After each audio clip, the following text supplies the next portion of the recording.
জয় রাধা মাধব কুঞ্জ বিহারী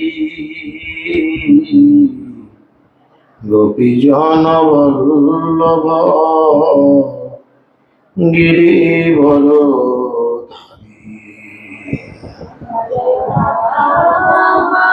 জয় রাধা মাধব কুঞ্জ বিহারী গোপীজন বল্লভ গিরিবর। সকলে একসাথে হাতে তালি দিয়ে জয় রাধা মাধব কুঞ্জ বিহারী গোপীজন বল্লভ গিরিবর ধারী। জয় রাধা মাধব কুঞ্জ বিহারী গোপীজন বল্লভ যশোদানন্দন ব্রজ জন রঞ্জন যশোদানন্দন যামুন তীর বনচারী যামুন তীর বনচারী যামুন তীর বনচারী যামুন তীর বনচারী। জয় রাধা মাধব কুঞ্জ বিহারী গোপীজন বল্লভ গিরিবর ধারী। জয় রাধা মাধব কুঞ্জ বিহারী গোপীজন বল্লভ গিরিবর ধারী। যশোদানন্দন ব্রজ জন রঞ্জন যশোদানন্দন ব্রজ জন রঞ্জন যামুন তীর বনচারী যামুন তীর বনচারী। যশোদানন্দন ব্রজ জন রঞ্জন যামুন তীর বনচারী যামুন তীর বনচারী। জয় রাধা মাধব জয় কুঞ্জ বিহারী জয় রাধা মাধব।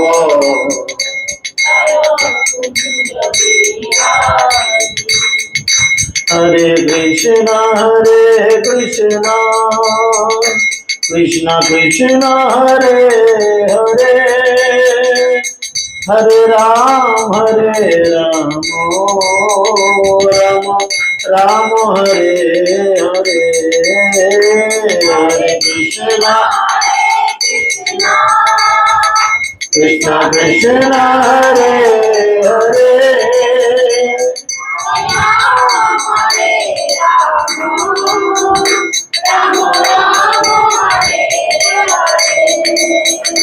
हरे कृष्ण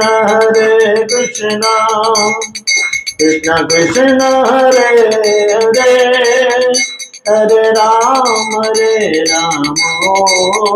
राम राम हरे हरे हरे कृष्ण कृष्ण कृष्ण हरे हरे हरे राम राम राम हरे हरे हरे कृष्ण कृष्ण कृष्ण हरे हरे हरे राम राम राम हरे हरे हरे कृष्ण कृष्ण कृष्ण हरे हरे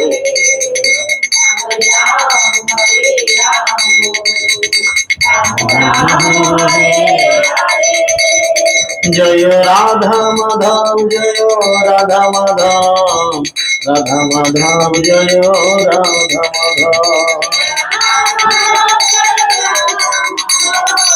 राधा माधव जय राधा माधव जय गौरनिताय जय गौरनिताय पंचतत्व जय गौरनिताय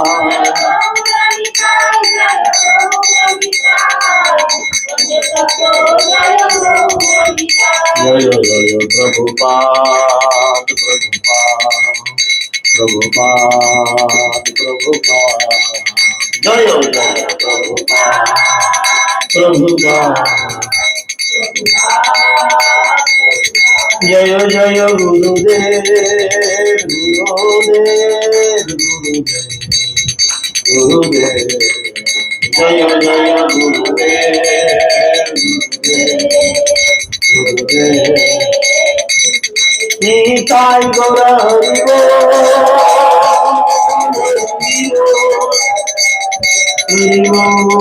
बोल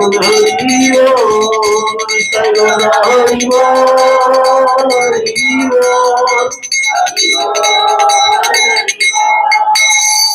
गौर ब्रह्मानंदे धर्मटा ओम ज्ञानं तिमिरन्धस्य ज्ञानञ्जनशलाकया चक्षुरुन्मीलितं येन तस्मै श्रीगुरवे नमः नमः विष्णुपादाय कृष्णपृष्ठाय भूतले श्रीमते भक्तिवेदान्त स्वामिनिति नामिने नमस्ते सरस्वती देवे गौरवाणी प्रचारिणे निर्विशेष शून्यवादे पश्चात्पदेशतारिणे नमः विष्णुपादाय कृष्णपृष्ठाय भूतले श्रीमते जयपताका स्वामिनिति नामिने सचिवादाय गायकी प्रदायिने गौर कथा धामोदय नगर ग्राम तारिणे वंशाकल्पतरुभ्यश्च कृपा सिन्धुभ्येव च पतितानां पावनेभ्यो वैष्णवेभ्यो हे कृष्ण करुणा सिन्धो दीनबन्धु जगत्पते गोपेश गोपिकान्त राधाकान्त नमस्ते तप्त कंचन गौरांगी राधे वृंदावनेश्वरी वृषभानुसुते देवी प्रणमामि हरिप्रिये वृंदाय तुलसी वै प्रियाय केशवस्य च विष्णुभक्ति पदे देवी सत्यवत्रे जय श्री कृष्ण चैतन्य प्रभु नित्यानंद श्री अद्वैत गदाधर शिवासरि गौर हरे कृष्ण कृष्ण कृष्ण हरे हरे हरे राम राम राम हरे हरे हरे कृष्ण সকল কে আন্তর্জাতিক কৃষ্ণ ভগবান অমৃত সংঘ তথা ইসলাম নামকটার পক্ষ থেকে গীতার মাহাত্ম্য ক্লাসে সুস্বাগতম। আমরা পূর্বে যে ক্লাস আমাদের হয়েছিল তাতে আমরা আলোচনা করেছিলাম যে গীতার বৈষ্ণবীয় তন্ত্র ছাড়ে গীতার যে মাহাত্ম্য বর্ণনা রয়েছে তো সেইগুলি আমরা আলোচনা করেছিলাম 11 পর্যন্ত শ্লোক। আজকে আমরা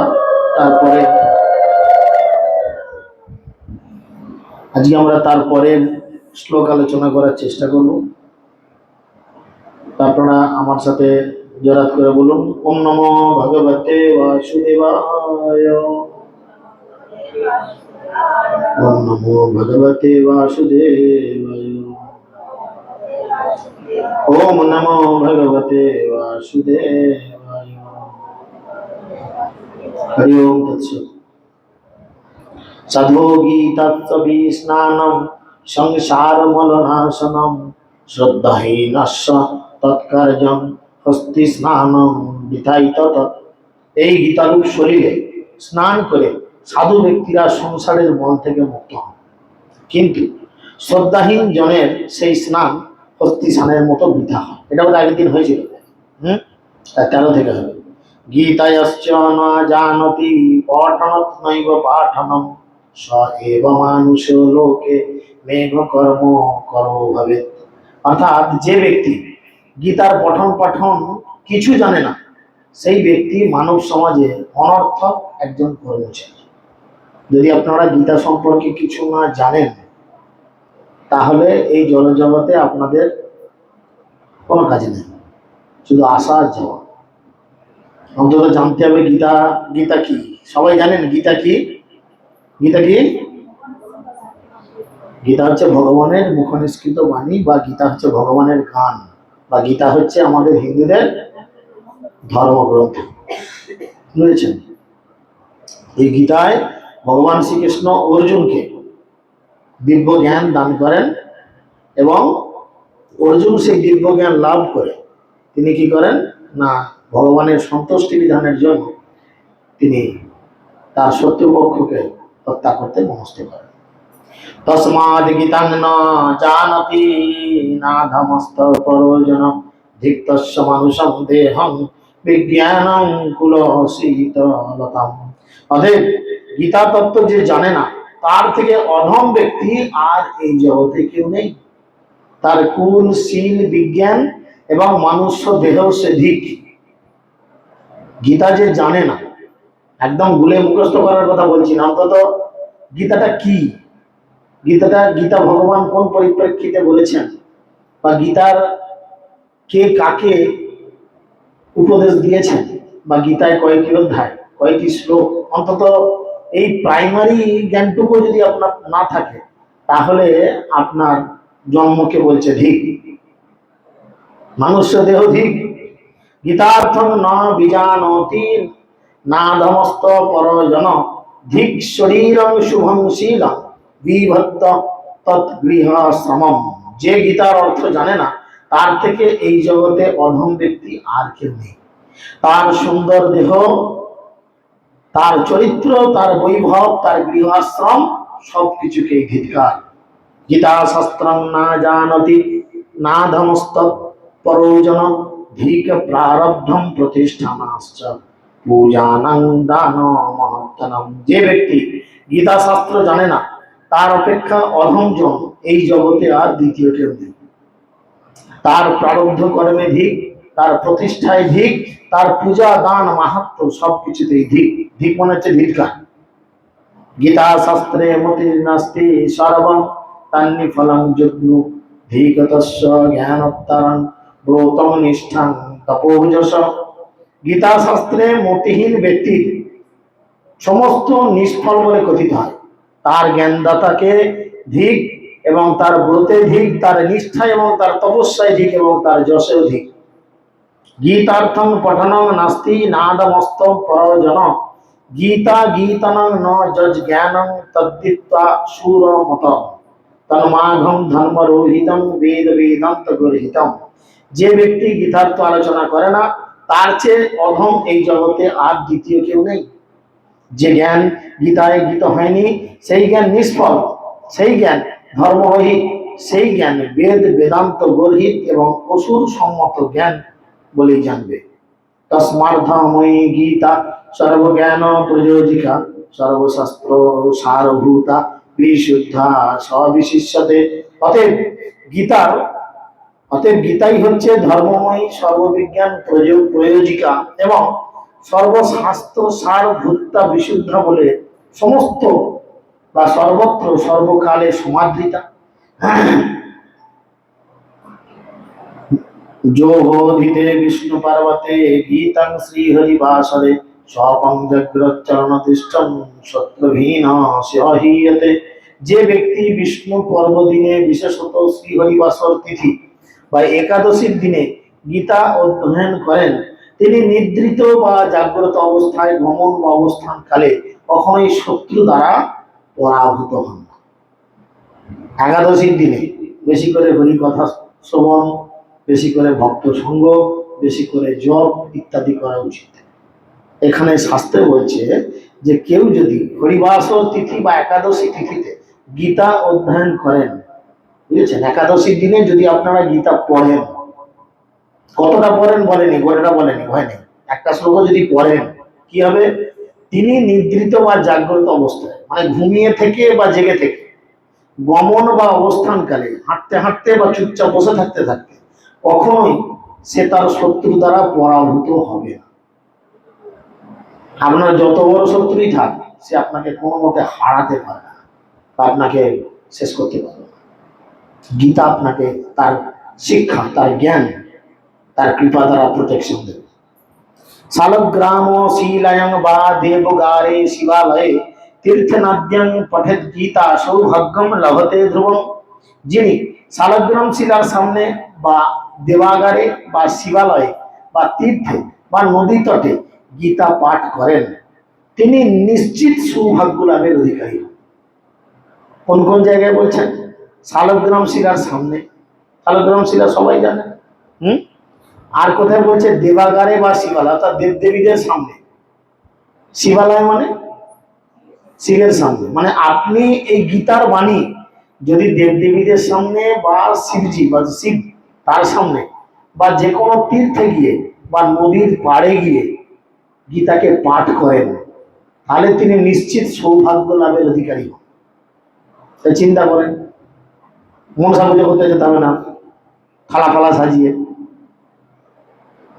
ঠিক আছে, মা মনসাকে খুশি করার জন্য শাস্ত্র কি বলছে? অবশ্যই, আমি দেবদেবীদের গালিগালাজ করছি না, সমস্ত দেবদেবীরা বৈষ্ণব বা বৈষ্ণবী অবশ্যই, তা বলে এই নয় এই ভগবানকে বলে তাদের পেছনে লেগে পড়ে থাকে। তাদের সন্তুষ্টিকরণ করার একটা সুন্দর সহজ এবং সরল পন্থা রয়েছে। সেটা কি? হাতে তালি দিয়ে কীর্তন হরিনাম করা যেতে পারে, বা আপনি তাদের সামনে দাঁড়িয়ে গীতা ভাগবত অধ্যয়ন করতে পারেন। আপনার কাছে গীতা নাই, ভালো কথা, একটা শ্লোক যদি মুখস্থ থাকে গীতার, আপনি সেই দেবতা বা সেই দেবীর সামনে দাঁড়িয়ে গীতার শ্লোক মুখস্থ করুন। এর ফলে কি হলো? কি হলো? এর ফলে দেবদেবীরা সন্তুষ্ট, আমাদের প্রতি কৃপা বর্ষণ করবে, সৌভাগ্যের সূচনা হবে। আমরা বিভিন্ন দেবদেবীদের কাছে নৈবেদ্যের থালা ধরি কেন? আমাদের নিজেদের সৌভাগ্য আনার জন্য, তাই নয় কি? আমরা লক্ষ্মীর সামনে পুজো দিই কেন? সৌভাগ্যের জন্য, আমার সৌভাগ্য ভালো হলে আমার ভালো টাকা পয়সা থাকবে। আমরা দেবী দুর্গার সামনে পুজো দিই কেন? দেবী কালীর সামনে পুজো দিই কেন? মানে আমাদের লাভের জন্য, সৌভাগ্যের জন্য। কারণ এই জগতে লাভ পূজা প্রতিষ্ঠা করি আমরা। তাহলে এই সৌভাগ্যগুলো, এই কাজগুলো না করেও দেবদেবীরা আপনার উপর খেপে যাবে না, আবার আপনার সাপও মরবে, লাঠিও ভাঙবে। আপনি গীতা পাঠ করেন, টোটো নিয়ে প্রতিদিন সপ্তাহে 3 দিন করে ক্লাসে যাচ্ছেন আসছেন, খুব ভালো কথা, খুব ভালো কথা। যাওয়ার পথে বিক্রমপুরে কালী ঠাকুরটা রয়েছে, সে বিখ্যাত হোক আর কুখ্যাত হোক কি না হোক আমার জানা দরকার। সে যখন কালী দেবীর মূর্তি রূপে দাঁড়িয়ে আছে যাওয়ার পথে, তাকে তো জোরহাত করে বলা যেতেই পারে, হরে কৃষ্ণ কৃষ্ণ কৃষ্ণ হরে হরে, হরে রাম রাম রাম হরে হরে। মাগো চলি। তার ফলে কি হয় বলুন তো? যে কোনো দেবদেবীরা আপনার প্রতি খুশি, বা আমাদের বাবুর নাম করেছিল, আমাদের বসের নাম বললো, ঠিক আছে, নাইবা পুজো দিল, ঠিক আছে, ও বোতলার লোক। দেখবেন মন্দিরে ঢোকার জন্য, আমাদের মায়াপুর মন্দিরে ঢোকার জন্য দেখেছেন ভক্তদের একটা গেট থাকে আর সাধারণ লোকের একটা ঢোকার গেট থাকে। সাধারণ লোক যেদিক দিয়ে ঢোকে সেদিক দিয়ে তাদের তো পকেটে হাত ভরে বিড়ির তার আছে কিনা, ডেলাই আছে কিনা, বা ক্যামেরা আছে কিনা, মোবাইল আছে কিনা, কত কি সার্চিং। আর আমরা যে গেট দিয়ে ভক্তরা ঢুকি আমাদের কোনো সার্চিং হয়? আমাদের পকেটে মোবাইল থাকে, কিন্তু মিথ্যে বলবো না, মোবাইল অবশ্যই থাকে, সার্চিং হয় না। কারণ ওই গার্ড যারা, তারা ধরে নিন এই জগতের দেবদেবী। যারা ভক্ত নয় তাদের জন্য অনেক রকম নিয়ম, আই জুতো খুলে এসো, আই মোবাইল রেখে এসো, আই বিড়ির তারা রেখে এসো। আর যারা ভক্ত তাদের জন্য কোনো নিয়ম, তারা জানে ওরা সব মেনে চলবে। ওদের কাছে যদি মোবাইলও থাকে, ওরা অশ্লীল ভাবে ভিডিও সেলফি করবে না, বুঝতে পেরেছেন? ঠিক সেইভাবে এই জগতের অনেকের হয়তো শাশুড়ি অনেক দিন থেকে পূজা করে আসছে, বা একটা বংশ পরম্পরায় পুজো হয়ে আসছে, ধুম করে বন্ধ করা কষ্ট। পুজো বন্ধ নয়, পুজোর সিস্টেমটা শুধু একটু ঘুরিয়ে দেয়। তারা যা করছে করুক না, আপনিও যান দুর্গাপূজায় প্রতিটা প্যান্ডেলে দেবী দুর্গা দেখতে যান, যদি এটা শাস্ত্র বিরুদ্ধ হচ্ছে কথা, কিন্তু তবুও দেবী দুর্গার সৌভাগ্য ফেরানোর জন্য আপনি যান। দেবী দুর্গা এসেছেন জগতের লোকের সৌভাগ্য ফেরানোর জন্য, আর দেবী দুর্গার সৌভাগ্য ফেরানোর জন্য আপনি বৈষ্ণব বা বৈষ্ণবী প্যান্ডেলে যান, গিয়ে জোরহাত করে দেবী দুর্গাকে বলেন। কারণ ভাগবতমের 10ম স্কন্ধে দেখবেন বর্ণনা রয়েছে, দেবী কাত্যায়নী পূজা করেছিলেন গোপীরা, বুঝতে পারছেন? যেটা দামোদর মাস শেষ হলে তার পরের দিন থেকে 1 মাস ব্রত আরম্ভ হয়। কৃষ্ণকে স্বামী রূপে পাওয়ার জন্য কি করেছিল সমস্ত গোপীরা?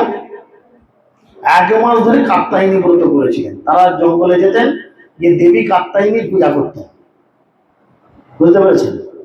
যাতে কি হয়, আমরা কৃষ্ণ প্রেম লাভ করতে পারি। আপনি দেবদেবীর কাছে প্রণাম জানান দূর থেকে, তার কাছে আশীর্বাদ চান। আমাদের জগতে আশীর্বাদের বড় প্রয়োজন, অবশ্যই সবার কাছে যান, আশীর্বাদ চান, কিন্তু আশীর্বাদ চান কি? যাতে আমি কৃষ্ণ ভক্তি করতে পারি, যাতে আমার কৃষ্ণ ভক্তি হয়, এই প্রার্থনা করুন, অন্য কিছু প্রার্থনার দরকার নেই।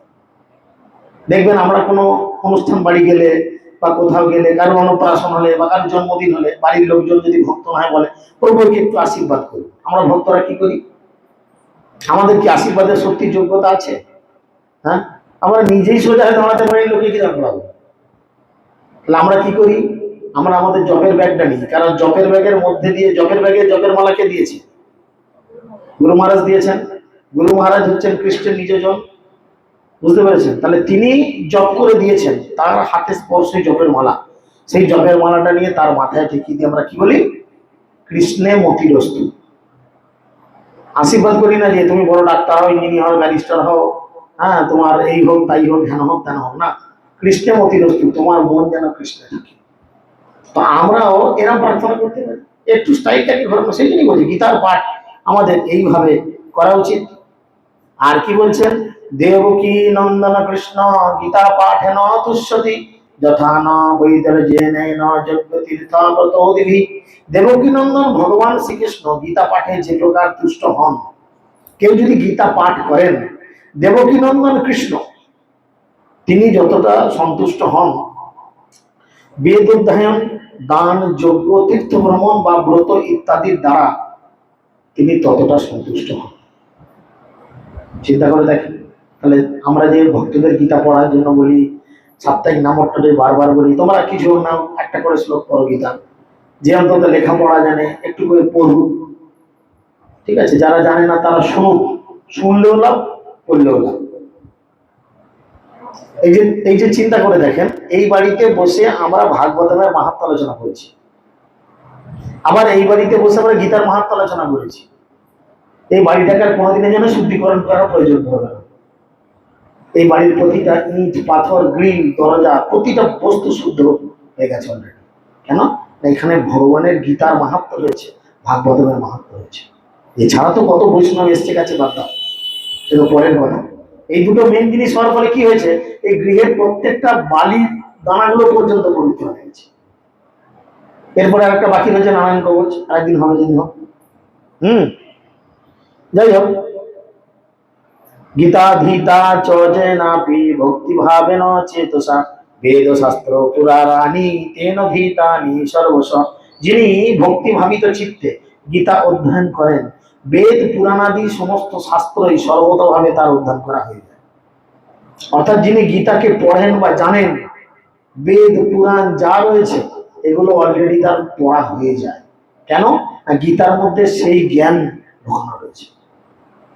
গীতার মধ্যে এই জগতের সমস্ত প্রশ্নের উত্তর দেওয়া আছে। আপনি টেনশনে পড়েছেন, কোনো চাপ নাই।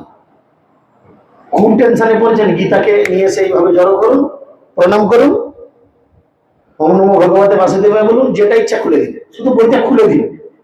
আমি চ্যালেঞ্জ করছি, যেটা বেরোবে সেটাই বলুন, মন হালকা করে দেখুন, তারপরে বলুন।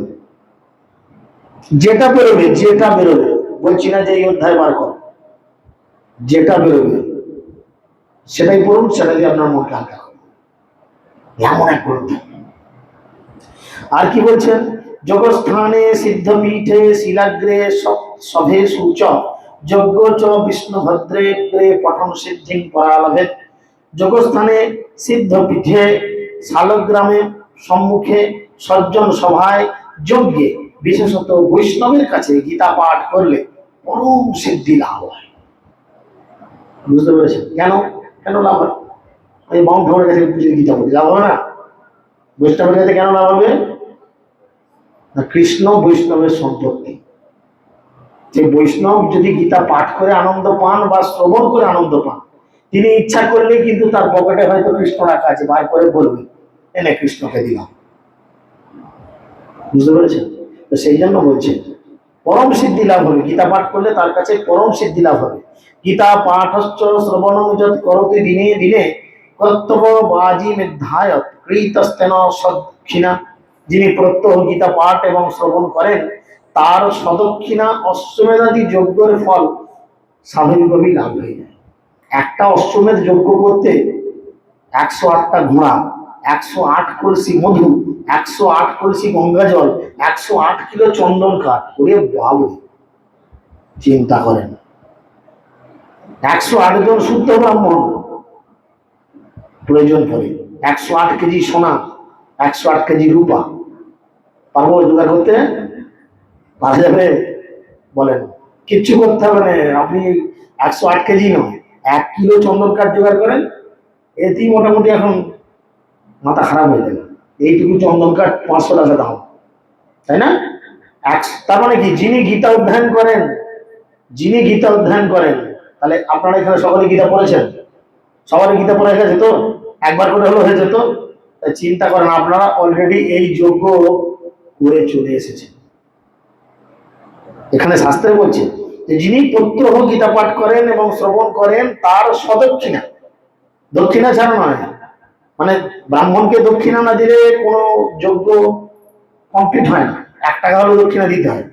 তারপরে তো যা চার্জ করে করে দেখবেন বিয়ের সময় বা কোনো যজ্ঞতে শ্রাদ্ধ বাড়তে ব্রাহ্মণ বলে দাও 1 টাকা দাও, এখানে এখানে দাও 1 টাকা, বলে কিনা?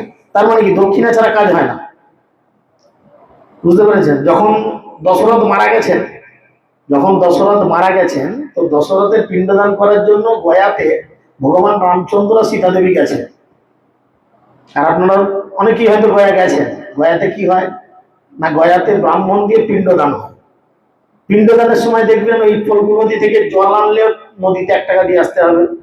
ব্রাহ্মণকে দিয়ে আরম্ভ করারও তাকে 1 টাকা, 2 টাকা, 5 টাকা, 10 টাকা, যেমন প্রণামী দিয়ে আরম্ভ করতে বলতে হবে। বুঝে গেছে? আর রামচন্দ্র যখন ব্রাহ্মণদের কাছে বলেছেন আমার বাবার শ্রাদ্ধ করব, আমি পিণ্ডদান করব, ব্রাহ্মণ তো এত বড় দিয়েছে, কি দিয়েছেন? ফর্দ। যেমন দেয়, বিশাল ফর্দ দিয়েছে। আর ভগবান কি করেছেন, সেই ফর্দ নিয়ে গয়ার বাজারে গেছে মালপত্র কিনতে। সীতা দেবীকে বলেছে তুমি এখানে বসো, আমি সমস্ত পিণ্ডদানের সামগ্রী কিনে। সীতা দেবী ফল্গুর পারে বসে আছে, ফল্গু নদীতে জল বইছে। হঠাৎ করে দশরথ তার ডান হাতটা তুলেছে জল থেকে, না এখন জলের ডান হাত তুলেছে। দশরথ তাকে আদেশ করছেন, আকাশবাণী হচ্ছে দশরথের কাছ থেকে যে বৌমা, আমি আর থাকতে পারছি না, আমাকে পিণ্ডদান করো, তবে আমি মুক্তি লাভ করবো। না, আপনার ছেলে তো পিণ্ডির ইয়ের জন্য গেছে, পিণ্ডদান করার জন্য যা বাজার লাগবে সেসব করতে গেছে। না, আমি ধৈর্য ধরতে পারছি না, ছেলে আর বৌমা দুটোই সমান। তুমি এক কাজ করো বৌমা, তুমি আমাকে পিণ্ডদান করে দাও, আমি অন্তত উদ্ধার পেয়ে যাই। বলো বাবা, আমার কাছে কিছু নাই, আমি কি করে পিণ্ডদান করি? বলো কিছু নাই, বালির দলা পাকাও, ভিজে বালিকে ভাতের মতো দলা পাকানো যায়, দলা পাকিয়ে আমাকে দিয়ে দাও। বলো আপনাকে আমি দেখতে পাইনি, কোথায় দেবো? বলো দাঁড়াও, আমি ওই নদীর ভেতর থেকে আমার হাত তো নিজে হাতে তোমার কাছ থেকে পিণ্ড নেবো। দশরথ কি করলেন, সে নদীর ভেতর থেকে হাত তুললেন পিণ্ডের জন্য, এরকম হাত তুলেছে। আর মা সীতা ওই বালির দলা পাকিয়ে হাতে দিয়েছে, উদ্ধারের কাছে। এবার রামচন্দ্র ফিরে এসেছে, জিজ্ঞেস করছে সীতাকে, কি ব্যাপার, কি হলো, কি করছিলে এতক্ষণ? জিজ্ঞেস করছে, বললো দেখো না, এই ঘটনা ঘটেছে, বাবা এসেছিলেন, বাবা এসে এইসব চাইলেন, আমি বাবাকে পিণ্ডদান করেছি। তো তার মানে না, পিণ্ডদান হয়ে গেছে।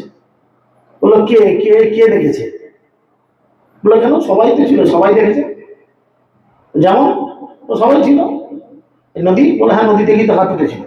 ফল্গু নদীকে জিজ্ঞেস করেছে, ফল্গু তুমি দর্শন করেছো আমার বাবা পিণ্ডদান করেছে আমার স্ত্রী এইভাবে? ফল্গু নদী বলছে না, আমি টাকা পাইনি। না না না, আমি এসব দেখিনি, আমাকে কই টাকা পয়সা দিয়ে আমার পারমিশন দিচ্ছে, আমি পাইনি। সীতা দেবী বললো বাবা, আমাকে মিথ্যাবাদী সাজানো হচ্ছে, আমি স্বয়ং রাধারানীর প্রকাশ, আমাকে এরকম ভাবে মিথ্যা সাজানো হচ্ছে। তখন তিনি অভিশাপ দিলেন, যাও তুমি অন্তঃসলীলা হয়ে যাও। তাই দেখবেন গয়াতে গেলে এই নদী অন্তঃসলীলা, ওপরে বালির চর, আর ফুটখানেক বালি সরিয়ে দেন, তলায় দেখবেন জল বইছে, প্রবাহিত হচ্ছে। অবাক কাণ্ড, মানে বিজ্ঞান এখানে হার মেনে যায়, বিজ্ঞান হার মেনে যায় যে এটা কি করে হয়। বোঝা গেল? ব্রাহ্মণকে বলেছে না, ব্রাহ্মণরা তো পারে বসেছিল, দেখলো তো আমি দিলাম। জিজ্ঞেস করো, রামচন্দ্রকে জিজ্ঞেস করেছে, হ্যাঁ পুরোহিত মশাই আপনারা দর্শন করেছেন, এই ব্যাপার। না না না, আমরা টাকা পয়সা পাইনি বাবু, আমি আমাদের ইয়ে করলো কই, দক্ষিণা ফকিনা কই, ভাওটা করে আমি দক্ষিণা লোভী, দক্ষিণা কই পাইনি। না না, হয়নি, মনে হয় উনি স্বপ্ন টপ্ন দেখেছেন। সীতা দেবী অভিশাপ দিল, কি না, তোমাদের কোনোদিন মণ্ডপে নাই দেখো, বলছে তোমাদের কোনোদিন অনলাইন অ্যামাউন্ট নাই তো? না, মাউন্ট ফাউন্ড কেউ নাই, গোটা কত কর্মকার জুটেছে, ধাড়া ফাড়া করে জুটেছে। যাই হোক, ভালো, হরে কৃষ্ণ। বললো কি, ব্রাহ্মণেদের কোনোদিন মনের স্বাদ আর পুরোনো, আমাদের যতই দাও। আপনি দেখেন কাউন্টারকে যত দিচ্ছেন তত চাইছে, যত দিচ্ছেন তত চাইছে, কিন্তু সেই স্বাদ পূরণ হচ্ছে হচ্ছে কি? এইভাবে চলতে থাকলো। আরো দু একটা জিনিস হলো, তখন ওখান থেকে প্রায় 3-4 কিলোমিটার দূরে বট গাছ একটা আছে, পাহাড়ের উপরে বট গাছ আছে, যেটা এখন প্রেতশিলা বলে, মানে যারা আত্মহত্যা করে, দেহত্যাগ করে, বা গলায় দড়ি বিষ খাওয়ারের লাইনে ঝাঁপে ইত্যাদি, যারা আত্মহত্যা করে তাদের ওখানে পিণ্ডদান হয়, বুঝেছেন? তো সেখানে একটি বট গাছ আছে, সে বট গাছ সাক্ষী দিল। আরো অনেক মাঝে ঘটনা আছে, আমি সবেতে যাচ্ছি না, তাহলে মূল জিনিস থেকে বিচ্ছিন্ন হয়ে যাবো। সে বট গাছ সাক্ষী দিল যে না, হ্যাঁ আমি আমি দেখেছি দেবী সীতা পিণ্ডদান করেছেন।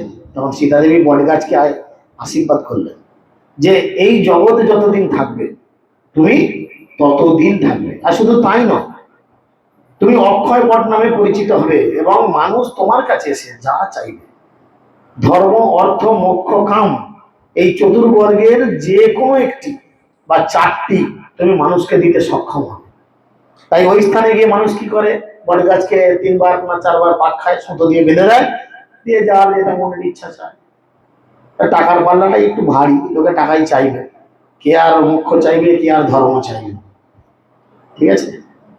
তো সেই জন্যই বলছে এখানে, মানে সদক্ষিণা সহ যদি আপনি গীতা পাঠ করেন, সদক্ষিণা সহ অশ্বমেধ যজ্ঞের ফল আপনি লাভ করবেন। চিন্তা করেন, আপনারা এমনি ব্যাংক অ্যাকাউন্টে কার কত আছে জানি না, যার জানা আমার দরকারও নাই, মোটামুটি কোটিপতির মধ্যে একটা যজ্ঞ করে ফেলেছেন, নাকি না? গীতা একবার করে পড়ে যজ্ঞ করে ফেলেছেন, না জানতেই করে ফেলেছেন। কৃষ্ণ কথা এমন, যশ্রীর্ণতি চ গীতার্থম কৃত্যনেব য পরম শ্রবয়চ্চ পরার্থম য বৈশ প্রজাতি পরম পদম। যিনি যত্ন সহকারে গীতার্থ শ্রবণ করেন বা অন্যকে শ্রবণ করান, তিনি পরম পদ বৈকুণ্ঠ লাভ করেন এবং ভগবত ধাম গমন করেন। যারা শুনছে আর যে শোনাচ্ছে, শুধু যে শোনাচ্ছে সে একলা যাবে না, একলা চরণের নীতি নাই, সবাইকে নিয়ে যাবে। যদি শুনছেন আর যে শোনাচ্ছেন সবাই কিন্তু বিষ্ণুপদ লাভ করবে। তার মানে কি, বিষ্ণুপদ লাভ করে মানে কি, আপনারা সবাই বিষ্ণুপদ স্বল্প মুক্তি লাভ করবেন এবং বৈকুণ্ঠ গতি হবে। চিন্তা করে দেখেন, কি করলে? শুধু শুনতে হবে, ঘুমিয়ে পড়লে চলবে না, বুঝেছেন? ঘুমালেই কিন্তু বিপদ, ঘুমালেই গাড়ির হ্যান্ডেল ঘুরে নরকে চলে যাবে। সেখানে গরম তেল হলো, আমার তো তেল খাওয়ার কথা নাই, আমার কোলেস্টেরল আছে, আমার তো বৈকুণ্ঠে যাওয়ার কথা, আমি কেন এখানে আসলাম, সেই সব ব্যাপার হবে। গীতায়ন পুস্তকম শুদ্ধ জহর পাতেভ্য সদা বিধিনা ভক্তি ভাবেনা তস্য ভারজা প্রিয়া ভবে যশ সৌভাগ্য রমেত লাভতে নাত্র সংশয় দ্বৈতানাং প্রিয় ভূত্যা পরমম সুখমস্যুতে।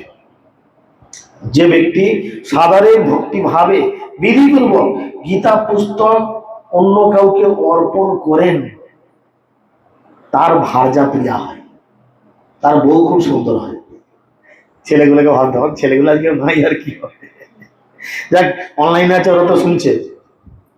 যে ব্যক্তি ভক্তি ভাবে বিধিপূর্বক বিশুদ্ধ গীতা পুস্তক মানে বই গীতা অন্য কাউকে অর্পণ করেন, দান করেন, তার ভার্যা প্রিয়া হয়। ভার্যা মানে বউ, প্রিয়া মানে প্রিয়। সে তার বউকে খুব ভালোবাসে। এ তো মেয়েদেরকে না, তোমার মেয়েগুলো যা বলবো, ছেলেগুলোই অনলাইনে কি চলছে শুনছে। দেখ, রাজা আছে, রাজা শুনছে হয়তো। এবং এবং কি করেন তিনি, যশ সৌভাগ্য আরোগ্য লাভ করেন, এতে কোনো সন্দেহ নেই। কি করতে হবে? গীতা দান করতে হবে। ক টাকার কেস? 270। আবার ম্যারাথনের সময় 20 টাকা কম, 250, তাই না? তাহলে চিন্তা করেন, আমরা ভক্তি জীবনে আসার আগে এরকম কত 250 টাকার কত কি খেয়েছি, হ্যাঁ খেয়েছি কিনা? কত 250 টাকার কত কি মানে চুড়ি, নাকের, হাতের, পায়ের কত কি করেছি। 250 টাকা এরকম কত নষ্ট হয়েছে। আর ওই 250 টাকা দিয়ে একটা গীতা কিনে যদি আপনি একজন ভক্তকে দান করেন, তাহলে আপনার জীবনে এই লাভগুলো হবে। অধিকন্তু প্রিয়জনের অতি প্রিয় হয়ে তিনি পরম সুখ লাভ করেন। প্রিয়জনের অতি প্রিয়, প্রিয়জনরা তাকে তো ভালোবাসেন, গীতা দান করলে তার প্রতি ভালোবাসা আরো পারে। অনভিসার দুঃখং বরশ্চাযৎ নে প্রসক্ততি তৈতৈব চ গীতাশ্চয়ং গৃহে তাপত্রয় ভাবা পিরানৈব ব্যতির্ভাবেত করচিত ন শাপনৈব বাচঞ্চ দুর্গতি ন চ বিস্ফোটকোদयो দেহে ন বাধন্তে কদাচন লভেদ কৃষ্ণপদিদাস্যম ভক্তিশ্চ ব্যভিচারিণী। যে গৃহে গীতা অর্চিত হতে থাকে সেখানে কখনো অভিশাপ বা অবিচার উদ্ভূত দুঃখ প্রবেশ করতে পারে না। আপনারা বাড়িতে গীতা পড়বেন, পাড়ার লোক, দশের লোক, দেশের লোক যতই অভিশাপ দিক, কাজে কিছু লাগবে না, কিন্তু পড়তে হবে। বুঝা গেছে? এবং সেখানে কোন রকম দুঃখ প্রবেশ করতে পারে না। জীবনে যত দুঃখই আসুক, লুকিয়ে লুকিয়ে হলেও গীতা পড়েন। যদি বাড়িতে এরকম রয়েছে যে স্ত্রী পড়তে দেয় না, বা স্বামী পড়তে দেয় না, বা অন্য কেউ ডিস্টার্ব করে, ঠিক আছে, লুকিয়ে লুকিয়েও গীতা পড়েন।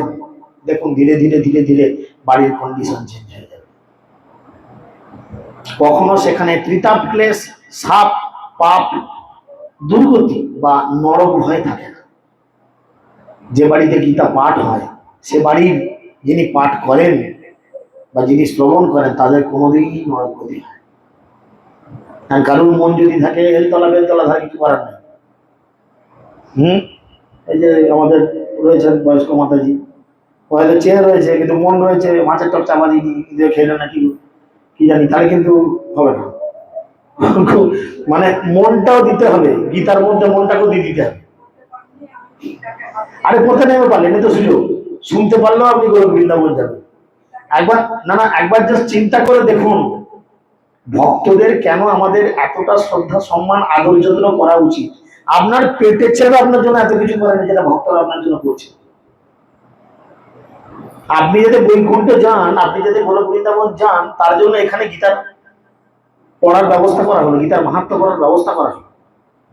চিন্তা করে দেখেন, তাহলে সেই ভক্তদের কত শ্রদ্ধা সম্মান করা উচিত।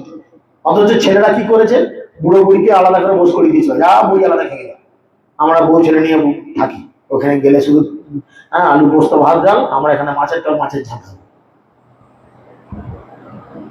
ওই জন্যই যদি এই জগতে প্রকৃত উপকার কেউ করে, খুব ঠান্ডা মাথায় চিন্তা করে দেখবেন একজন ভক্ত প্রকৃত উপকার যদি কারোর করে থাকে। পেটের ছেলে এত উপকার করবে না। আমি কারোর সংসারে আগুন ধরাতে আসিনি, কিন্তু একটু শুধু ঠান্ডা মাথায় চিন্তা করে দেখেন, আমার ছেলেও যদি ভক্ত না, তো আমার ছেলেও আমার জন্য এত কিছু করতো।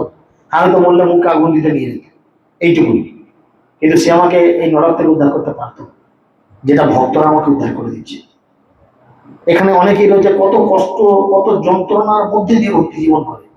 চিন্তা করে দেখেন, অনেকেই আছে এখানে, মাতাজিরা অনেকেই আছে, কত কষ্ট, কত দুঃখ, কত যন্ত্রণার মধ্যে দিয়ে ভক্তি জীবন করে।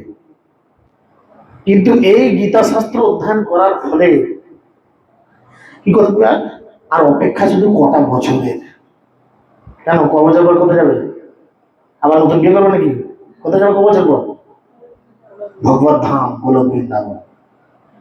রইল ঝোলা, চললো ভোলা। তুই মর্গে যা, মন খেয়ে পুরো মর্গে যা, চলবো ভগবানের কাছে, ব্যাস। সেখানে গেলে অনাবিল আনন্দ, অনাবিল খুশি, দুঃখ বলে কিছু নেই, সবসময় আনন্দ আনন্দ। আর কটা বছরের অপেক্ষা, একটু কষ্ট করে কাটিয়ে দেন না, আর কটা বছর, সেটা কথার কথা। দীক্ষা হলে এই সুযোগটা অনেকটা বেশি, দীক্ষা হলে এই সুযোগটা অনেকটা বেশি, বুঝতে পেরেছো? আর যাদের দীক্ষা হয়নি, সুযোগটা তুলনামূলক কম। কম মানে কি, তাদের আত্মসমর্পণটা 100 দেখাতে হবে, বা তাদের এটা কিন্তু অনেক যায়। দীক্ষা হলে কি, দীক্ষা হওয়া মানে তোমার নৌকা বুকিং বা তোমার গাড়ি বুকিং, সিঁড়িতে কি সিঁড়িতে উঠবে, সিঁড়িতে ওঠার জন্য একটা হেল্পার হ্যান্ড আছে, গুরুদেব হাত বাড়িয়ে আছে, গুরুদেব হাত বাড়িয়ে তুলে নিচ্ছে, চল বস ওখানে, অত নম্বর সিটে বস। তোমার বসে দেখলেন পাশে কোনো পরিচিত ভক্ত, আরে প্রভু আপনি গোলক বৃন্দাবন যাচ্ছেন? হ্যাঁ। এই যে আমরা যখন বৃন্দাবন যাই, এবছর যেতে আর পারবো না, পয়সা করি নেই এখন। যখন বৃন্দাবন যাই, তখন প্রথমবার যখন যাচ্ছি, মনে বড় এক্সাইটেড, বৃন্দাবন যাব। কে কি যাচ্ছে তা জানি না, আত্মানন্দ বাবুকে পয়সা দিয়ে দিয়েছি, বৃন্দাবন যাবো। প্রভুকে বলেছি, প্রভু আমার বাবু এসব ঝামেলা ছিল, আমাকে এসি দেবেন, তাহলে হবে না, তাদের 2000 টাকা বেশি লাগে লাগুক। ঠিক আছে, আমি আছি, আমার স্ত্রী আছে, ছেলে আছে। প্রথমবারে মাকে নিয়ে যাই, তখন বাবা বেঁচে। ও মা, যখন ট্রেনে উঠে গেছি, টিকিট দিয়ে দিয়েছি, সিট নাম্বার যে যার মতো করে, ট্রেন হাওড়া স্টেশন লাগিয়েছে, ধরপড় করে উঠে গেছে যে যার সিটে। সবাই তো এসিতে যায় না, এবার গিয়ে যখন মথুরায় নামা হয়েছে, সব এক কাছে জড়ো হতে বলেছে স্টেশনের বাইরে। উমা, হরিপ্রভু আপনি এসেছেন? ও বাবা, ওরে তুই এসেছিস! এক অনাবিল আনন্দ। এই পরিস্থিতি আমাদের জীবনেও আসবে। অপেক্ষা করুন আর কটা বছর। এতদিন কষ্ট করেছেন, দাঁতের দাঁত চিপে বেরিয়ে চলুন। যত দুঃখ যত কষ্ট ভগবান আছে সেটাকে ম্যানেজ করার জন্য। আমাদের শুধু কি করতে হবে বলুন তো? কি করতে হবে? সহ্য। ক্লাসও বলছিলাম, শুধু সহ্য। কারণ এই জগৎ দুঃখের জগৎ, এখানে দুঃখই আসবে। এখানে যদি আমি মনে করি আমি সুখ সুখ চাই, এটা আমার মানে মস্তিষ্ক বিকৃতির লক্ষণ। সুখ এই জগতে আসবে না। কারণ আমি জুতোর দোকানে গিয়ে যদি বলি আমাকে 5 কিলো চাল দাও, তো দোকানদার এই জুতো বার করে পিয়ে দেবো আমাকে। হ্যাঁ, জুতোর দোকানে চাল চাইতেছিস? তাহলে এই জগতের নাম দুঃখালয়ম এবং অশাশ্বতম, অনিত্য। তাহলে এই জগতে আমরা দুঃখই পাবো। কিন্তু যদি আমরা গীতাকে নিজেদের হৃদয়ে ধারণ করি, তাহলে এই না যে মরার পরে ছেলেদের বলে গেছি বুকের উপরে লাল গীতা চাপিয়ে দিয়েছে। অনেকে দেখবেন শ্মশানে করে, মরে গেল তারপরে সেই মাটির একটা এরকম বানিয়ে দেয়, হ্যাঁ, ঠ্যাং ঠ্যাং ফেলে পড়ে থাকে একজন পুতুল টাইপের, তার বুকে দেখবেন একটা গীতা, এইটুকুন 10 টাকার 5 টাকার গীতা বুকে চাপিয়ে দিল। এইভাবে বলছি না কিন্তু যে গীতাকে বুকে ধরুন, গীতার শিক্ষাটাকে গ্রহণ করুন, গীতার শিক্ষাটাকে ভেতরে গ্রহণ করুন, ব্যাস। আর কিছু দরকার নেই। এমন কি কঠিন বলুন? তেমন কি কঠিন? এমন কি কঠিন? ছিল প্রভুপাদের মতো এত বড় মাপের একজন বৈষ্ণবকে পেয়েছি, এবং তিনি এত সোজা করে গীতা আমাদের সামনে লিখে দিয়েছে। কাউকে দরকার নাই, শুধু লেখাপড়া একটু জানলেই হলো, পড়ুন, পড়লেই উদ্ধার। আর কি বলছেন? কখনো কখনো সেখানে ত্রিতাপ ক্লেশ, সাপ পাপ দুর্গতি নরক ভয় থাকে না, কখনো বিস্ফোটকাদি পীড়া দেহে জন্মায় না। ঠিক আছে? সেখানকার জনগণ শ্রীকৃষ্ণ পাদপদ্মে অব্যভিচারী দাস্য ভক্তি লাভ করবেন। জায়তে সততং সখ্য সর্বজীব গণৈ সহ প্রারব্ধম ভুজন্ত ব্যাপী গীতাভার সতচ সমুক্ত সুখী লোকে কর্মণানে পালিপন্তে। গীতা অনুশীলনরত ব্যক্তি প্রারব্ধ ফল ভোগ করলেও সমস্ত জীবের সঙ্গে তার সখ্য ভাব উৎপন্ন হয়। সে ব্যক্তি মুক্ত ও সুখী। এই জগতে কর্ম করেও তিনি কোনোদিন কর্মফলে লিপ্ত হন না, এবং তিনি প্রারব্ধ কর্মফল ভোগ করলেও তিনি কোনোদিন অপরাধের অপরাধী হন। দেখুন, প্রারব্ধ কর্মফল আমাদের ভোগ করতেই হবে, কর্মফল আপনাকে ছাড়বে না, ভোগ করতেই হবে। কিন্তু যদি আমরা গীতাকে অধ্যয়ন করি, গ্রহণ করি, শিক্ষাকে নিই, তাহলে এই কর্মফল আমাদের অনেক কম করে ভোগ করতে হবে। এখানে কি বলছে? প্রারব্ধ কর্মফল ভোগ করলেও সমস্ত জীবের সঙ্গে তার সখ্য ভাব উৎপন্ন। আপনি লক্ষ্য করে দেখুন, মায়াপুরেতে চলুন, আমি নিজে দেখেছি, আজ থেকে বছর 10-15 আগে আমি সেই প্রভুকে 10-15 বছর দেখতে পাইনি। মানে তার দুটো পা আছে শুধু, এই দুটো হাত নাই। দুটো পা আছে, দুটো হাত নাই, এখান থেকে কাটা। তিনি এত সুন্দর পাক খেয়ে খেয়ে নৃত্য করছেন, পুরো ভাবে, চিন্তার বাইরে। তাহলে দেখুন, প্রারব্ধ কর্মফলে তার হাত দুটো চলে গেছে, কোনো পূর্ব জীবনের খারাপ কাজের জন্য হাত দুটো চলে গেছে, কিন্তু তিনি হাত দুটো চলে যেতে খোড়া হয়ে গিয়েও দিব্য আনন্দে আছে। অগণিত বৈষ্ণব তাকে কি আলিঙ্গন করছে, কল্পনা করা যায়? কিসের জন্য? শুধু গীতাকে পড়েন। 32 পর্যন্ত এটা হলো। এবারে শিবজি কি বলছে একটু দেখি, নাহলে আবার শিবের রাগ হয়ে যাবে। হুম হুম হুম 6 নম্বর অধ্যায় হবে। ভগবান বিষ্ণু বললেন, এখন আমি তোমাদের শ্রীমদ্ ভগবদ গীতার 6ষ্ঠ অধ্যায়ের মাহাত্ম্যের কথা বলবো। 6 নম্বর অধ্যায়ের নাম কি? কে বলবে? বলো, নাম কি 6 নম্বর অধ্যায়ের নাম? জানেন নাই? কে জানো 6 নম্বর অধ্যায়? না, বিভূতি তো বোকা। আমরা এরকম করে কি করি?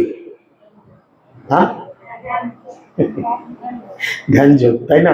6 নম্বর অধ্যায়ের নাম হচ্ছে ধ্যান যোগ। এই 6 নম্বর অধ্যায়ের সব থেকে মার্ভেলাস শ্লোক একটা আছে, সব থেকে মার্ভেলাস শ্লোক। কারণ কষ্ট যে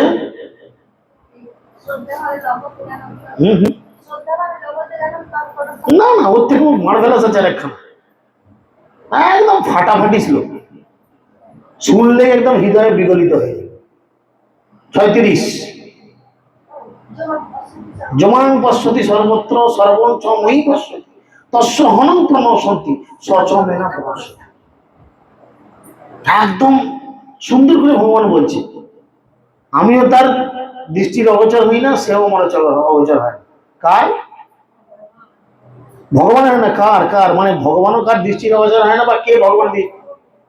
ভক্ত যিনি আমার এই কথা প্রচার করেন বা পড়েন গীতাকে, যমান পশ্যতি সর্বত্র সর্বং চ ময়ি পশ্যতি তস্য হনং প্রণশন্তি সচ মেন প্রণশ্যতি। সে আমার দৃষ্টির অগোচর হয় না, আমি তার দৃষ্টির অগোচর। তার মানে কি? সে সর্বত্র কৃষ্ণকে দেখে। সে বাথরুমে চান করতে ঢুকেছে, শাওয়ারটার মধ্যেও দেখছে কৃষ্ণ হাসছে, বালতির মধ্যে দেখছে কৃষ্ণকে লাফাচ্ছে, এইখানে কি করছি? সর্বত্র দেখছে।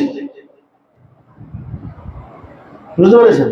সেই জন্য বলছে, সেই কথা বলবো এই অধ্যায় বর্ণনা করে, এই অধ্যায়ের বর্ণনা যে শ্রবণ করবে সে এই জড় জগৎ থেকে অতি শীঘ্র উদ্ধার পাবে। বোঝা গেল? গোদাবরী তীরে প্রতিষ্ঠানপুর পৈথন নামে এক সুন্দর শহর আছে, সেখানে আমি পিপ্পলেশ নামে বিখ্যাত। সেই শহরে জনশ্রুতি নামে এক রাজা ছিলেন, তিনি অনন্ত গুণের অধিকারী ছিলেন, তাই লোকেরা তাকে খুবই ভালোবাসত। প্রতিদিন তিনি যাগযজ্ঞ করতেন। তার সেই বিশাল ঐশ্বর্যপূর্ণ যজ্ঞের ধোঁয়া স্বর্গের নন্দনকাননে পর্যন্ত পৌঁছে কল্পবৃক্ষের পাতাগুলিকে কালো করে দিত। বাবা কি ধোঁয়া লাগাতো! লালুর মাথায় গালে ভূত ভাগাতো। আমাদের পাশের বাড়ি একজন আছে, ধোঁয়া দিয়েছে তোমে খিস্তি মারবে। আর এই জগতে ধোঁয়া দিচ্ছে, স্বর্গের যে বাগান, সেই বাগানের গাছের পাতা কালো হচ্ছে, চিন্তা করেন। তিনি অনন্ত গুণের অধিকারী ছিলেন, তাই লোকেরা তাকে খুব ভালোবাসত। তিনি প্রতিদিন যাগযজ্ঞ করতেন।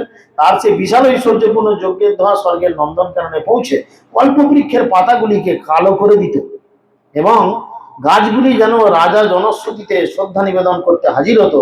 রাজার ধর্মীয় কার্যগুলির জন্য প্রতিষ্ঠানপুরে সর্বদা দেবদেবীরা অবস্থান করতেন। রাজা জনশ্রুতি মেঘের বাড়ি বর্ষণের মতো দান কর্ম করতেন।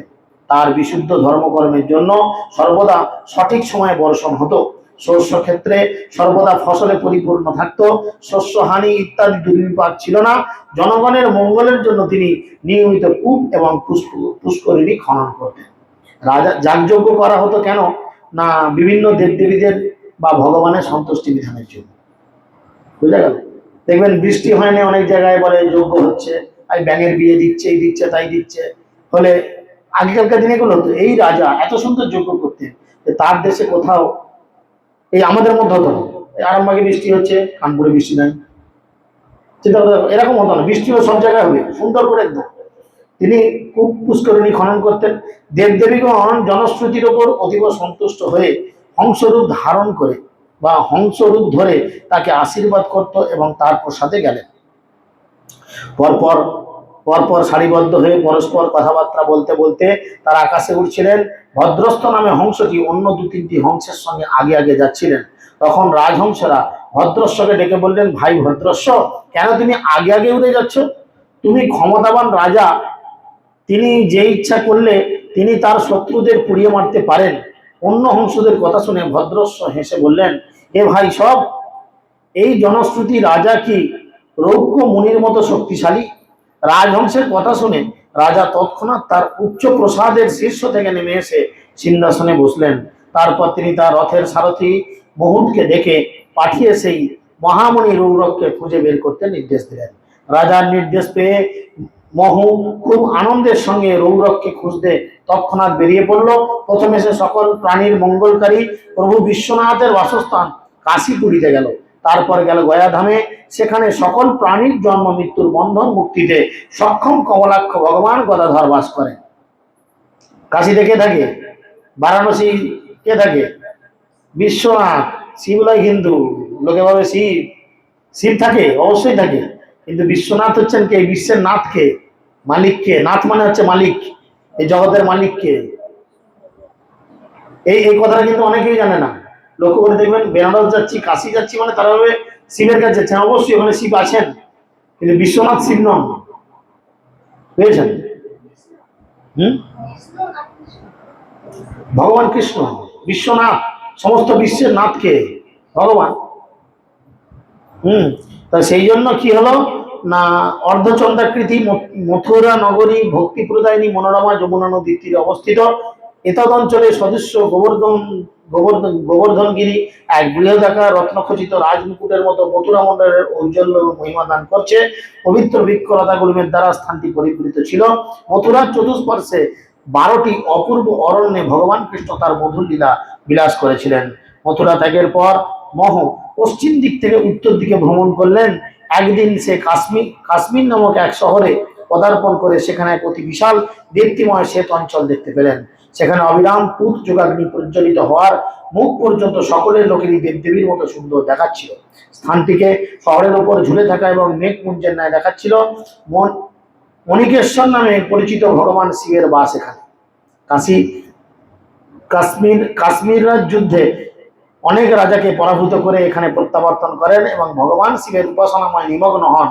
ভগবান শিবের প্রতি মহান ভক্তি থাকার জন্য সেই রাজাও মণিকেশ্বর বলে পরিচিত হন। মন্দির দ্বারের নিকটে বৃক্ষতল একটি ক্ষুদ্র স্থানে ক্ষুদ্র জানে উপবিষ্ট হয়ে সেই মহামণি রৌরবকে দেখতে পান এবং জনশ্রুতি বর্ণনা মতে মহু সেই রৌক্যকে চিনতে পারলো। তৎক্ষণাৎ সে তার পদতলে পতিত হয়ে বলল, হে মুনিপ্রবর, আপনি কোথায় থাকেন এবং আপনার পূর্ণ নামই বা কি? আপনি খুব উন্নত পুরুষ, এখানে কেন আপনি বসে আছেন? মহুর কথা শুনে রৌক্য কিছুক্ষণ চিন্তা করলেন। তারপরে তিনি বললেন, আমি সম্পূর্ণ তুষ্ট, আমার কিছু চাহিদা নেই। এই উত্তর শুনে মহু মনে মনে বুঝে নিল। তখনই সে দীর্ঘ যাত্রা ছেড়ে প্রতিষ্ঠানপুরে ফিরে এলো। গন্তব্যস্থলে পৌঁছে অবিলম্বে রাজার কাছে গিয়ে শ্রদ্ধা নিবেদন করে করজোরে সব ঘটনা রাজাকে জানানো। রাজা অর্ডার দিয়েছিল, তুমি ওই মুনিকে খুঁজে আনো তো। মহের কাছ থেকে সব কথা শুনে রাজা তখনই মহামণি রৌপ্যকে দর্শন করতে মনস্থ করলেন। বহু মূল্যবান উপঢৌকনের সঙ্গে নিয়ে তিনি সুদীশ্বরতে আরোহণ করে তিনি কাশ্মীরের উদ্দেশ্যে যাত্রা করলেন। রৌপ্য মণির কাছে পৌঁছে তিনি তার চরণে পতিত হলেন এবং মূল্যবান রেশমি বস্ত্র এবং মণিরত্ন তার সামনে রাখলেন। মহামণি রৌপ্য এতে ক্রধান্বিত হয়ে বললেন, ওরে মূর্খ রাজা, এত সব তুচ্ছ বস্তু তুমি তোমার রথে তোলো এবং এখান থেকে চলে যাও। পরম ভক্তি সহকারে রাজা তার পায়ে পড়ে অনুনয় বিনয় করে তাকে ক্ষমা করুণা ভিক্ষা করলেন। রাজা বললেন, হে মণিবর, কিভাবে আপনি তপস্যার এত উচ্চ মার্গে পৌঁছেছিলেন এবং ভগবত ভক্তি লাভ করলেন? রাজার এই অনুগত্যের ভাব লক্ষ্য করে পরিতুষ্ট হয়ে রৌপ্য উত্তর দিলেন, প্রতিদিন আমি শ্রীমদ্ ভগবত গীতার 6ষ্ঠ অধ্যায় পাঠ করি, তাই আমি তপস্যার এই লেভেলে পৌঁছেছি। তারপর রাজা জনশ্রুতি রৌপ্যের মুখে শ্রীমদ্ ভগবত গীতার 6ষ্ঠ অধ্যায় পাঠ শুনলেন এবং এরপর থেকে রাজা প্রতিদিন 6ষ্ঠ অধ্যায় পাঠে নিমগ্ন হলেন। যথাসময়ে পুষ্পক রথ এসে বৈকুণ্ঠে তাকে নিয়ে গেল। মহামণি রৌপ্য প্রতিদিন শ্রীমদ্ ভগবত গীতার 6ষ্ঠ অধ্যায় পাঠ চালিয়ে যেতে লাগলেন। তারপর একদিন তিনি বৈকুণ্ঠ ধামে গমন করলেন। সেখানে তিনি পুরুষোত্তম ভগবান শ্রীবিষ্ণুর পাদপদ্মের সেবায় নিযুক্ত হলেন। শ্রীমদ্ ভগবত গীতার 6ষ্ঠ অধ্যায় যিনি পাঠ করেন, অচিরেই তিনি ভগবান বিষ্ণুর চরণ কমল প্রাপ্ত হবেন, এ বিষয়ে কোনো সন্দেহ নেই। 7ম অধ্যায় শিব বলছেন, হে প্রিয় পার্বতী, এবার তোমায় শ্রীমদ্ ভগবত গীতার 7ম অধ্যায়ের মাহাত্ম্য বলি। এটি শ্রবণে কর্ণকুহর স্বর্গীয় সুধায় পরিপূর্ণ হবে। 7 নম্বর অধ্যায়ের নাম কি? কিরাম কেউ জানে না? বিজ্ঞান যোগ। 7 নম্বর অধ্যায় হচ্ছে বিজ্ঞান যোগ। এই অধ্যায়ের সব থেকে মার্ভেলাস শ্লোক কেন 14 কি দোষ করলো? সব থেকে এই অধ্যায়ের সব থেকে মার্ভেলাস আসবে কি? 14। ভগবান নিজে বলছেন এই জগৎ থেকে মুক্তির উপায় কি বলছেন? দৈবহস্যা গুণময়ী মম মায়া দূরত্ব মামেবিজা প্রপদ্যন্তে মায়া মেথন তরুতি। আমার এই জগৎ কি করছে? মায়ার দ্বারা পরিচালিত হচ্ছে। মায়াকে কাটানো খুব কঠিন, খুব কঠিন। কারা পারে? একমাত্র আমার চরণে যারা প্রপত্তি অর্জন করেন তারাই এই মায়া থেকে নিজেদের অতিক্রম করেন। তাই বলছেন এই অধ্যায় যিনি পড়বেন কি হবে না, তার কানে, কর্ণকুহরে মানে কানে, স্বর্গীয় সুধায় পরিপূর্ণ হবে। স্বর্গের ফ্যাসিলিটি সবসময় কিন্তু হাইফাই। একটি বড় শহরের নাম পাটালিপুত্র। শহরটির অনেক বড় বড় তোরণদ্বার আছে।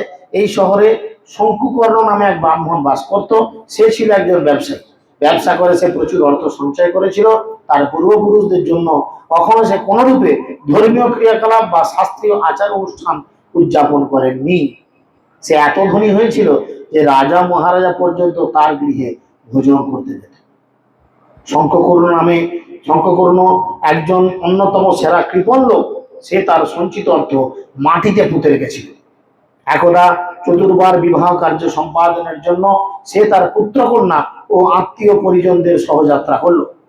রাত্রিতে বিশ্রামের জন্য এক জায়গায় সকলে মিলে অবস্থান করলো। সকালে ঘুমিয়ে পড়লো আর একটি সাপ এসে তাকে দংশন করলো। তার পুত্র পরিজনরা মিলে ডাক্তার ওঝা ডেকে আনে, কিন্তু কেউ শঙ্কুকর্ণকে বাঁচাতে পারলো না। শীঘ্র সে মৃত্যুর করে ঢলে পড়ল। মৃত্যুর পর সে একটি প্রেত সর্প হয়ে জন্মালো। তার একমাত্র ধ্যান জ্ঞান ছিল তার সঞ্চিত অর্থ। কেন সাপ করলো বুঝতে পারলে? কেন করলো? কিনা কিনা হ্যাঁ, ও আগুন মেটা ভাষা বলছে আর কি, মানে পাহারা দিবে আর কি, তাই তো? বুঝতে পেরেছি। তার মানে কি, ওই যে টাকা পয়সা মাটির নিচে কলসিতে পুঁতে রেখেছে, ঠিক আছে, ওগুলোকে পাহারা দেবে কে? সব সময় চিন্তা করেছে। ভগবানের খেলা দেখুন, ভগবানের খেলা দেখুন। চতুর্থ অধ্যায় 11 নম্বর দিয়ে দিল কেমন দুম করে। কি দিল?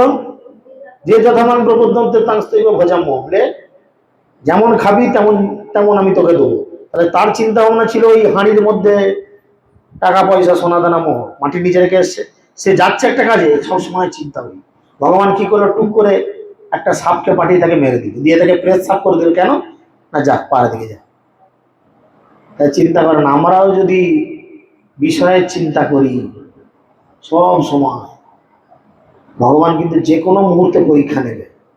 আর যদি ভগবান পরীক্ষা নেয়, সে পরীক্ষা আমাদের পাস করা খুব মুশকিল। তাই সবসময় কি চিন্তা করতে হয়, পরীক্ষা নাও, তোমার চিন্তা করবো, মারবে তোমার কাছেই চলে যাবো, ঝামেলা কিছু নেই। এই লোকটা ওই মালপত্র চিন্তা করেছে বলে, টাকা পয়সা গাড়ি বাড়ি টাকা পয়সা চিন্তা করেছে বলে তাকে মেরে দিয়ে সাফ করে দিল, দিয়ে তাকে ওই কলসির ভেতরে ঢুকিয়ে দেবে পরিপাটিটা, তাহলে জানতে পারবো, তাই যে পাঠিয়ে দেবে। তাহলে আমরা যদি আমাদের চিন্তা ভাবনা ঘুরিয়ে দিই, সবসময় যদি আমরা কৃষ্ণ কৃষ্ণ করি, তাহলে কোথায় নিয়ে যাবে? যদি ভগবান আমাদের মেরেও দেয়, মারুক না, কোথায় পাবো মরে গেলে? মৃত্যুর পর সে একটি প্রেত সর্প হয়ে জন্ম। তার একমাত্র ধ্যান জ্ঞান ছিল সঞ্চিত অর্থ, যা নাকি সে তার গৃহের খুব কাছে পুঁতে রেখেছিল। তার এই গুপ্ত ধনের বিন্দু বিসর্গ সে কাউকে জানায়নি। প্রেত সর্প হয়ে সে তার এই ধন পাহারা দিত, যাতে অন্য কেউ তা অপহরণ করতে না পারে। প্রেত সর্পের ফাঁদে আবদ্ধ হয়ে কিছুদিন পর সে ক্লান্ত হয়ে পড়লো এবং একদিন রাত্রিতে স্বপ্নে তার ছেলেদের দেখা দিয়ে তাকে সাহায্য করতে অনুরোধ করলো। পরের দিন সকালে তার অলস ছেলেরা ঘুম থেকে উঠে পরস্পর সেই স্বপ্নের বৃত্তান্ত বলা বলি করলো। এক ছেলে একটা বড় কোদাল দিয়ে তার পিতৃ নির্দিষ্ট স্থানে এলো। নির্দিষ্ট স্থানে পৌঁছে সে বুঝতে পারলো যে গুপ্তধন সঠিক স্থান সম্বন্ধে সে অবগত নয়। এই ছেলেটি ছিল অত্যন্ত লোভী। অনেকক্ষণ ধরে সে মাটির সেই স্থানটি খুঁজতে থাকলো। যখন সে সাপের গর্তটি দেখতে পেল, তৎক্ষণাৎ সে সেখানেই ঘুরতে আরম্ভ করলো।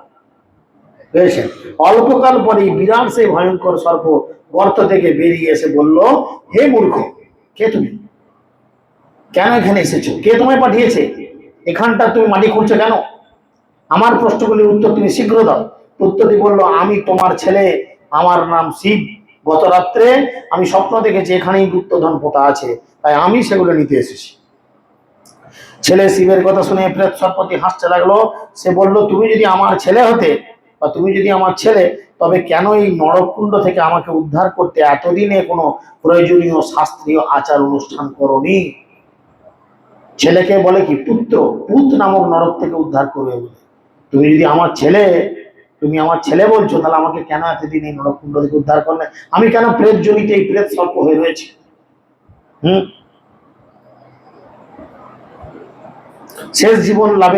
শেষে জীবনে লোভের বশেই আমি এই সাপের শরীর পেয়েছি, আর তোমরাও সেই একই দিকে করছো। আমি এই লোভের জন্য সাপ হয়েছি, আর তোমরাও সেই লোভে লোভে, একটা বাংলা কথা জানো, লোভে লোভে কোথায়, কোন ডোবে? সাপের ডোবে বা ইঁদুর ডোবে বলেন না, সেই জন্য সেই ডোব। পুত্র জিজ্ঞাসা করলো, হে পিতা, কৃপা করে বলুন কিভাবে আপনি এই নারকীয় অবস্থা থেকে উদ্ধার পাবেন। প্রেতসর্পতি উত্তর দিলেন, কোনরূপ দান ধ্যান যোগ্য তপস্যার দ্বারা নয়, শুধুমাত্র ভাগবত গীতার 7ম অধ্যায় পাঠ করলেই আমি জন্ম মৃত্যুর চক্র থেকে উদ্ধার লাভ। বুঝতে পারছেন? আমাদের কোন পূর্বপুরুষ হয়তো এরকম কন্ডিশনে আছে, আমরা যদি 7ম অধ্যায় বিজ্ঞান যোগ পাঠ করি, ক্লিয়ার? না ওজা রাখতে হবে, না 10,000 টাকা প্রণামী দিতে হবে, আর না ভক্তদের খাওয়াতে হবে। বুঝা গেল? তো সেই জন্য এখানে বলছেন যে, হে প্রিয় পুত্র, দয়া করে আমার সাধ্য শান্তি করো এবং যেদিন ভগবত গীতার 7ম অধ্যায় পাঠে অভ্যস্ত এক ব্রাহ্মণকে নিমন্ত্রণ করে পেট পুরে উদ্যম্য খাদ্য খাইয়ে দাও। অন্যান্য ভাইদের সঙ্গে শিব পিতার নির্দেশ পালন করলো।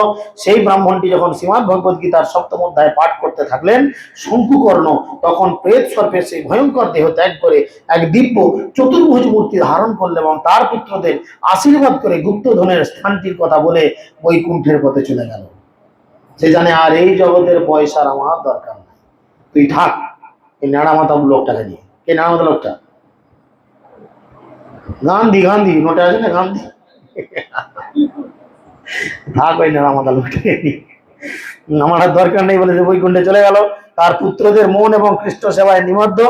এখন তাই তারা সেই সঞ্চিত অর্থ মন্দির নির্মাণে, কূপ খননে, খাদ্য বিতরণে ব্যয় করল। প্রতিদিন তারা শ্রীমদ্ ভগবত গীতার 7ম অধ্যায় পাঠে মগ্ন হলো এবং অচিরেই পরমেশ্বর ভগবান শ্রীকৃষ্ণের শ্রীপাদ পদ্ম তারা লাভ করল।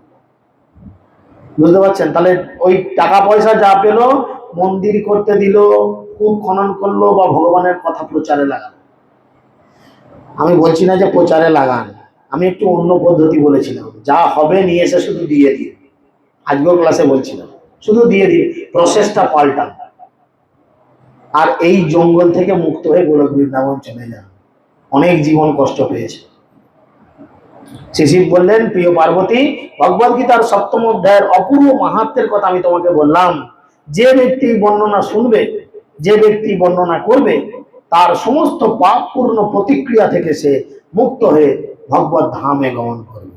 হরে কৃষ্ণ কৃষ্ণ কৃষ্ণ কৃষ্ণ হরে হরে, হরে রাম হরে